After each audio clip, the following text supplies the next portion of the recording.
Guys రీసెంట్గా ఆహాలో stream అవుతున్న గార్డియన్ అనే మూవీని నేను జస్ట్ ఇప్పుడే చూడడం అయితే జరిగిందండి. సో ఈ వీడియోలో మనం ఏంటంటే అసలు ఆ మూవీ ఎలా ఉంది ఏంటి అనేది డిస్కస్ చేద్దాం, ఓకేనా?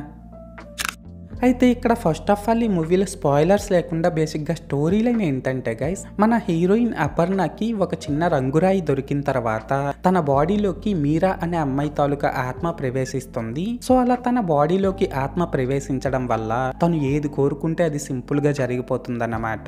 అయితే ఇక్కడ ఏంటంటే గైస్, అసలు మీరా ఎవరు, తను ఎలా చనిపోయింది, అండ్ తన ఆత్మ అపర్ణ బాడీలోకి ప్రవేశించిన తర్వాత అసలు ఏం జరిగింది, ఇలాంటివన్నీ కూడా మనమైతే మూవీలో చూడాల్సి ఉంటుంది. సో మొత్తానికి అర్థమైంది కదా స్టోరీ లైన్ ఏంటి అనేది. అయితే ఇప్పుడు ఈ మూవీ ఎలా ఉంది అనే విషయానికి వచ్చినట్లయితే గైస్, మూవీ నాకైతే నచ్చలేదండి. ఈ స్టోరీనే ఒక రొటీన్ స్టోరీ కావడం వల్ల మూవీలో నెక్స్ట్ ఏం జరగబోతుంది అనేది మనం చాలా సింపుల్ గా ప్రిడిక్ట్ చేసేయగలుగుతాము. దీనికి తోడు ఇందులో screen play and story narration ఈ రెండు కూడా చాలా అంటే చాలా అవుట్డేటెడ్ గా ఉన్నాయని చెప్పాలండి. అండ్ ఇక్కడ ఇంకో చిన్న విషయం ఏంటంటే గైస్, ఇందులో మెయిన్ లీడ్ గా చేసిన హన్సిక యాక్టింగ్ అయితే అస్సలేం బాలేదన్నమాట.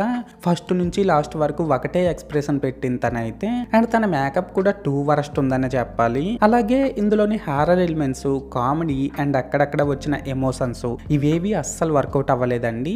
లాస్ట్ గా ఏంటంటే గైస్, ఈ మూవీకి మన శామ్సియస్ ఇచ్చిన బీజిఎం సాంగ్స్ నాకైతే నచ్చలేదు. అండ్ ఇందులో ఎలాంటి అడల్ట్ కంటెంట్ లేదు కాబట్టి దీన్ని ఫ్యామిలీతో చూస్తాము అనుకుంటే చూసేయొచ్చు.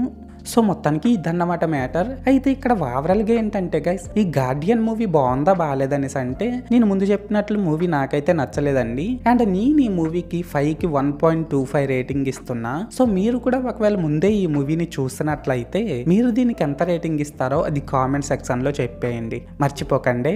This is Lokesh signing out. జై